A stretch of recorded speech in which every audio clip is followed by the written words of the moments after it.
Hi, welcome back to another episode of Anyone Can Paint. We're still in Port Huron, and we're going to pick up where we left off last week. You can see I kind of sketched the lighthouse back in.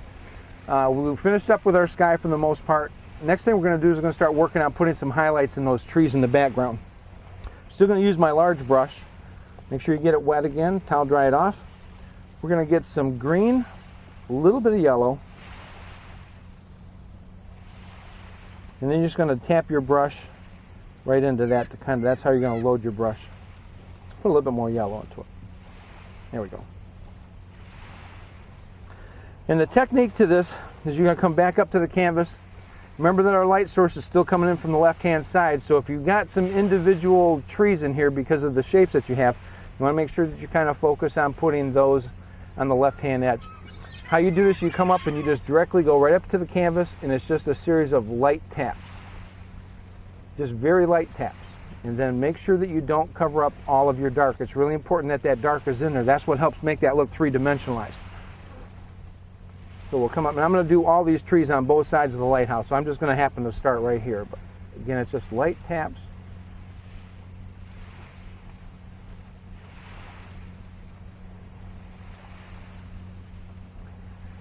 And this is not really bright. It's lighter than what the underpainting is. But remember, you want to save your lighter colors for up front. Just like when things get closer, they get darker. Lights get brighter as they come up front. And I'm just kind of focusing on getting the tops of this in.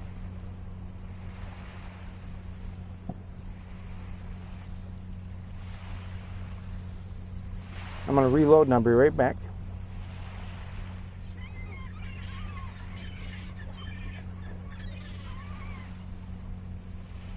And just light taps and keep your brush moving.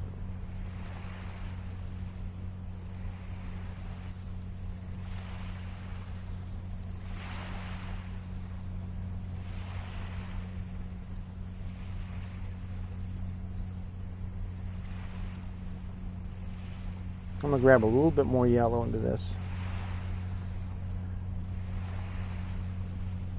There we go.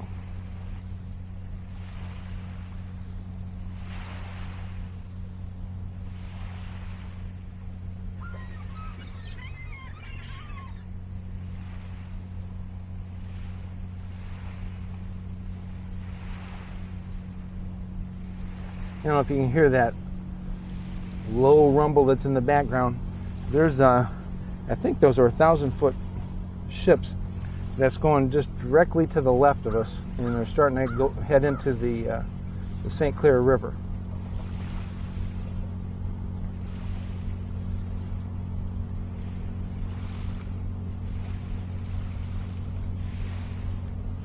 I'm going to reload, and I'm going to add a little bit of burnt sienna to this just to kind of break this color up a little bit. This will turn it out to be, maybe I'm going to add a little bit more. Just tap right into that, just to kind of change this up to where maybe you can see a different color tree that's in there, just so it's not all the same. That's not really true in real life, but again, sometimes you gotta make little changes. And I'm probably gonna come in here and brighten some of that up again after that kind of dries a little bit.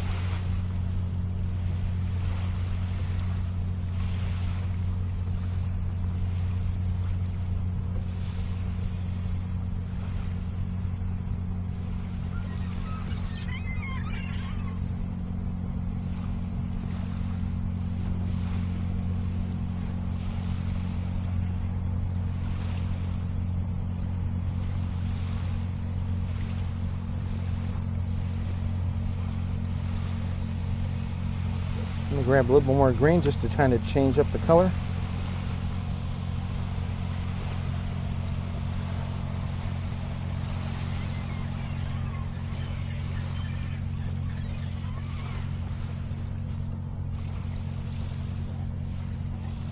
Got a little wild hair.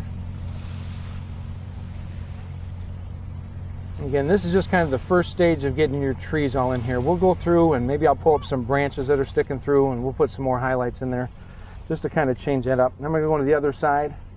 Same technique. Light taps, keep your brush moving.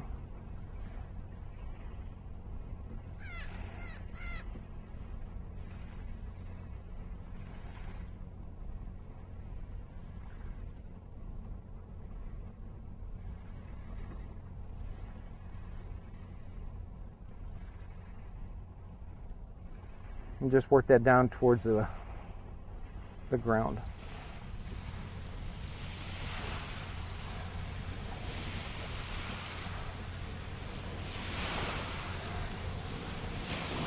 Now you can probably hear the waves coming into shore from that large boat.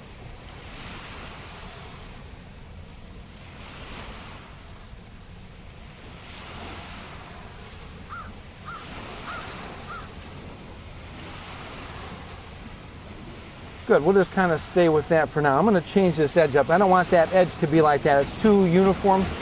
So I'm just going to bring this up a little higher, so it's a little bit more interesting shape.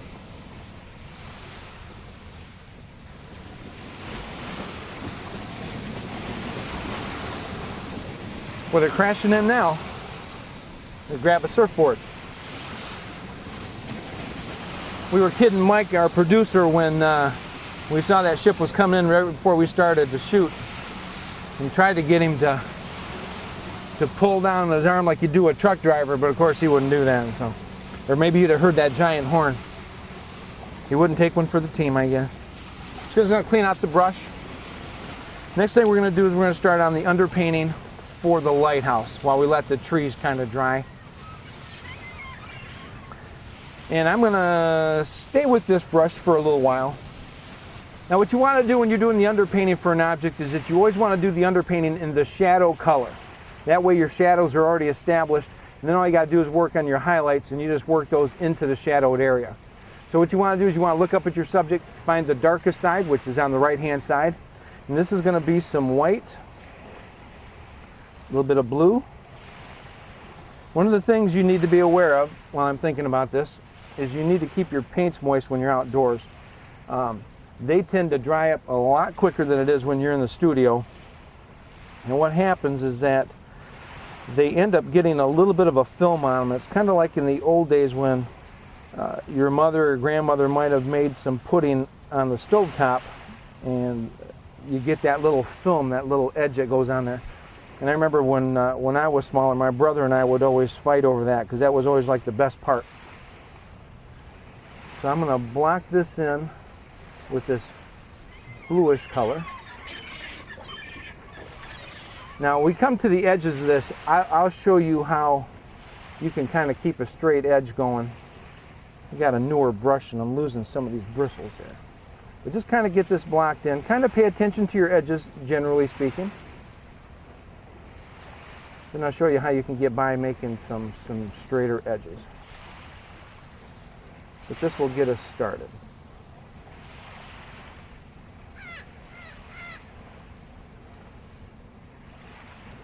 And in real life, this lighthouse on the shadow side is really not this dark, but I'm concerned about making it too much lighter and it's going to blend in with the sky. So again, that's one of those things that you want to be aware of, and you can make little adjustments to if you feel you need to.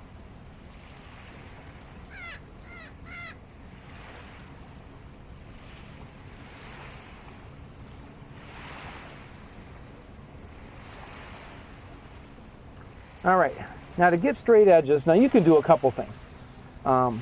If you feel like if you've got like a little bit of a shake that's in your hand and you really feel that you can't do this, there's a couple things you can do to get a straight edge. If you want to use like a ruler or something like that, you can put it on there and you could actually just paint down the side of that. Another thing that you can do is if you wanted to put tape up there, and you can put it on there and just paint on that edge, and when you're done, you just lift the tape up and that will get you a straight edge. So whatever you feel you need to do to kind of feel comfortable about your edges. But I'll show you how you can do this. And that's to turn your brush, or you turn your canvas so you're painting basically horizontal. And how you do this is you load your brush to a chiseled edge. We've done this plenty of times. And then you come up to the canvas, and what you're going to do is actually kind of do like a squiggly stroke. And you keep your brush right on the canvas, and you just put pressure on that point. And that will get you a fairly straight edge.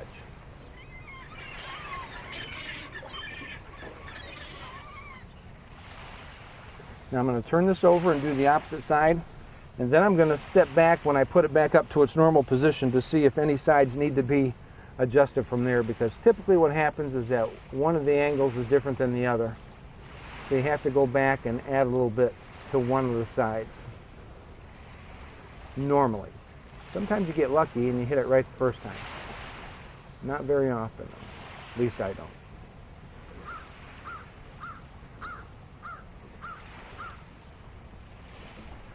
All right, now I'm going to step back from this B. I'll be right back. I'm just going to check out the angles. I need to come out a little bit more on the right. And while I'm doing that, why don't we take a break and you can go meet a guy who has so much passion with this lighthouse, and you will pick this up rather quickly, I think.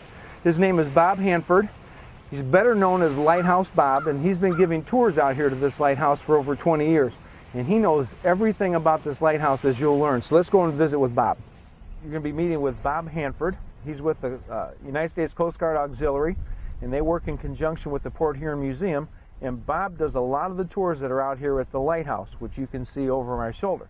So Bob, welcome to Anyone Can Paint. We certainly appreciate you taking out a lot of your time to sit down with us and get us more involved with the lighthouse and tell us about its history and share with the viewers who may not be aware of it how historical this particular lighthouse truly is. So we appreciate you being here with us. I think what I'd like to do is start off with the obvious thing. Let's talk about the history of the lighthouse. Okay. So if you could start with the historical aspects. It's the oldest lighthouse in Michigan. It was built in the first one, this is the second Fort Gratiot Lighthouse. The first one was built in 1825, about 3/4 of a mile south of here. At the time, it would have been right adjacent to the stockade of Fort Gratiot. And basically, that's how the lighthouse got its name. It lasted for 3 years. It was built so close to the shoreline that the foundation washed out from under it, and it toppled and fell in the river in the fall of 1828. And they came up here in 1829. Congress appropriated $8,000 to build this lighthouse, and they started in April of 1829. December 1st it was done, and they turned the light on. At that point it was only 74 feet high.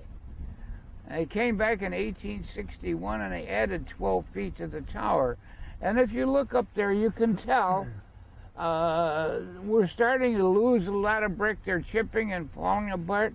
But you get up there to that area up there at the top, and that stays nice and white. That's the new portion. It is straight where the rest of it is tapered, and it's conical. So today it's 86 feet high, about 25 feet wide at the base. The walls at the lower portion are 8 feet thick. They taper to about 5 feet up there directly below that gallery that you can walk around up there on the top. It's there is airspace in between the inner wall and the outer wall in certain areas, and there's vents that get in there. We have a little problem with that. The birds just love to make nests in those vents. And there hasn't been any of us that have worked here that was agile enough to climb up there and keep those vents clean. So, or sane enough to do that. Yeah. Why was this one built in this site and not on the site of the first one? I mean, the first one was too close to water, but could they have backed it up away from that, or was there a reason it came more north? Well, it's kind of hard unless you were looking at a chart or a map. The military, the Navy uses charts, the Coast Guard uses charts, the motorist uses maps. We use charts. And you look at the configuration of the shoreline here, and you've got a projection that sticks out here far enough that when that first one, the ships couldn't see it to begin with. It was down behind that projection, and of course it was only 32 feet high, but right off the bat they're complaining that they can't see the light till they get to the mouth of the river. And of course that is critical because you're going from this huge expanse of water to 700 feet. Right. And they need something to aim at. So when they picked a new site, they decided that was better here, and they gave them a better shot coming in out of the lake to find them. And this is more to the mouth of the river, right, where it's currently at, right? Mm-hmm. And I should point out that the river is the St. Clair River. Right. Do you know how long that river is before it connects into Lake St. Clair? 25 miles. 25 miles. And there's some awfully big ships that go through there. Yes. In fact, a lot of them are so big that they can't get out of the Great Lakes. Really? The 1,000-footers can't get through the locks. The locks can't accommodate them. Wow. This ended up, I did a little bit of research. This ended up being a really, really important lighthouse. Yes. Because of the traffic, right? Because back then Michigan was producing a lot of the timber, Yeah. coal. So this was one of the busiest waterways really in the world, wasn't it? Still is. Well, this year it's kind of down. But on an average, up until this year, there was more commercial traffic that went through this area here than what goes through the Suez and the Panama Canal combined. Wow. That's a lot of shipping. And of course, the 1,000-footers are running here, most of them carry coal, and that's for the Edison plants and so forth. So that's typically when you see the ships coming through, they typically have coal on them? No, other things, but you've got grain. Used to be a tremendous amount of iron ore went through here, and steel and that, and it's way down this year because of the economy being down and everything. Yeah. But we still get grain. We get a lot of foreign ships that will come in here. They will have a half load going out. Well, then they get to Quebec or Montreal, and they top off their load to get on. Basically, that's because when they get full, they couldn't get through the locks. They'd be too low in the water. I see. So. Now, obviously, in the river, there's a section, like a canal that's dug deeper, I'm going to assume?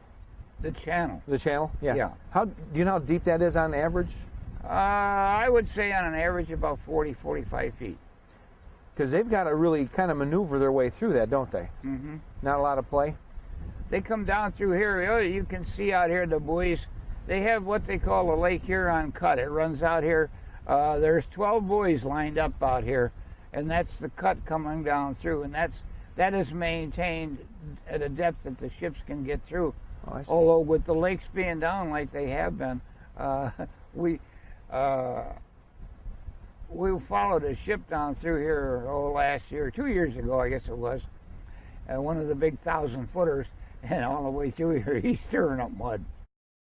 Hi, welcome back. I hope you enjoyed that. In the next episodes that you see, he's going to talk about other aspects of the lighthouse, like a typical day that a lighthouse keeper would have, the responsibilities. He'll talk about the structure of the lighthouse more.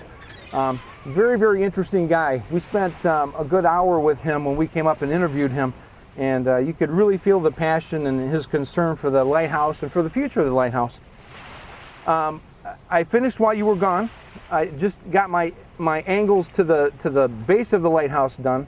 Now what I'm going to do is I'm going to continue working up using the same color. But I'm going to switch to a different brush. This is actually a nylon brush that typically is used in watercolors, but it gets to a nice chiseled edge, and it's really impossible not to chisel it. So it's just going to be easier to work with getting in all these corners. I'm going to spray my paint again just a second. And I'm going to make up a new batch of this shadow color. And this is just a little bit easier to control. I'm going to add a little bit of brown to that, darken it up a little bit.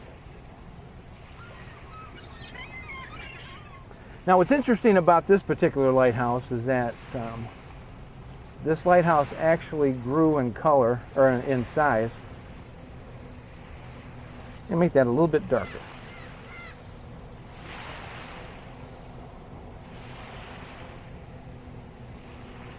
That's a little bit better. Originally, and I think you're going to hear from Bob about this, or you did, they actually increased the size of this lighthouse early on. And this part that I'm doing now is really where the extension of that was. So the base of the lighthouse has that typical tapered look to it. And this section basically goes horizontal, and it goes horizontal from there.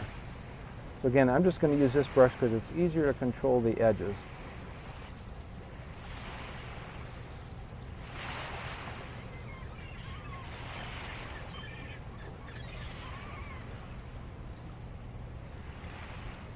You have to excuse me if my hand blocks this out sometimes, but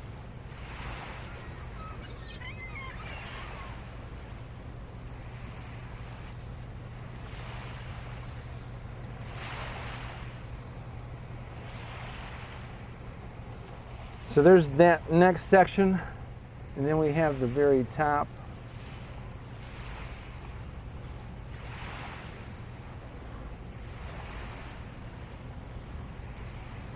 And I'll explain more about this when we get up there working the details to what parts these are. And if your color doesn't match all this, again, don't worry too much about it. When we put the highlights on, you're not going to really notice so much. All right, let's clean out our brush from there. Now remember that when you're doing an outdoor painting, typically what happens is that you're basically doing what they call a field study, and you're just trying to capture the feeling, the colors, and the shapes and things. And normally what happens is when you go back to your studio where you can take a little bit more time and you're not rushing because of light and maybe conditions and things, that you can kind of perfect this a little bit better. But there again, there's the opposite of that too. There are artists who will do a complete painting while they're out here. I'm just going to kind of fix this edge a little bit. Just kind of work that back.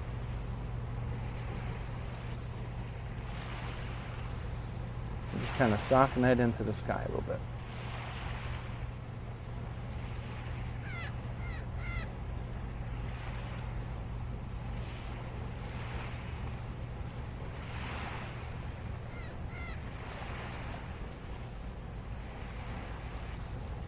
And again, don't expect that you're going to get this all perfect when you're outdoors. Again, you're just kind of trying to get a general feeling for what was there. When we were here before, when we did the interviews with Lighthouse Bob and with Dr. Zimbala, I took took my camera with me and took photos of this too, kind of help as a reminder. All right, I think the next thing we're going to do is we're going to go back to our large brush and we'll go ahead and put in the highlights to the trees that we put in earlier, because that's fairly dry. I'm just going to go into some yellow.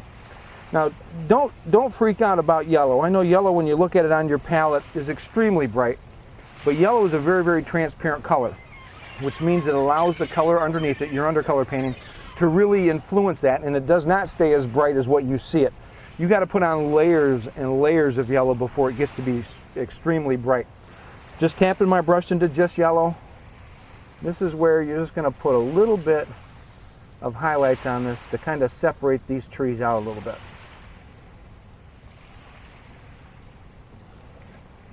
Again, you don't want to work it too far back into the shadow of the tree. You certainly want to get the sunlit side and just kind of work it back a little bit. I'm just going to reload, and I'm going to move over to another tree.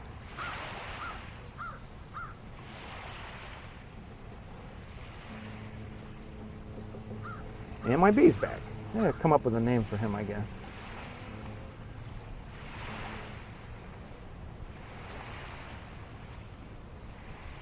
Just gonna reload, I'll be right back. You can just tap your brush right into that, back to the canvas.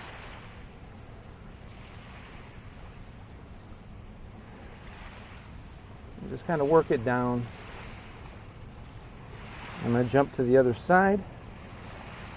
And I think highlighting these trees will be about as far as we get today.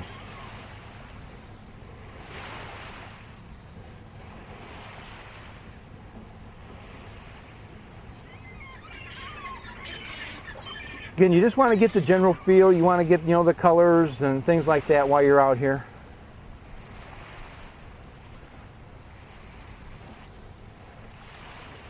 Maybe during our last episode, if we got time, maybe I can pull some branches or something out through there. And add a little bit more over here. You can kind of see where I did that, and it's already darkened up, and it's really kind of a light green again. So you got to kind of come in and hit it again. Sometimes it might be a little bit easier to retain its color if you allow it to dry first, but we're outdoors, so we got to keep moving here.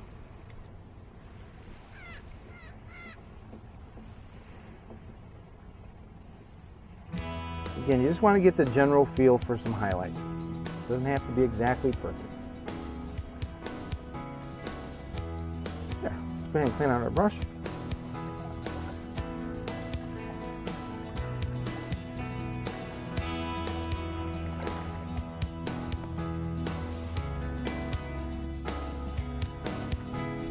I know I'm gonna get stung.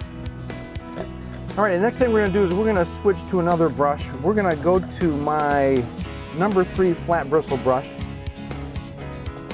And we're gonna start doing the underpainting for our buildings, not only the lighthouse keepers' quarters, but also the little doghouse thing here. And we probably am not gonna get to that because the clock in the sand that says it's almost time to go.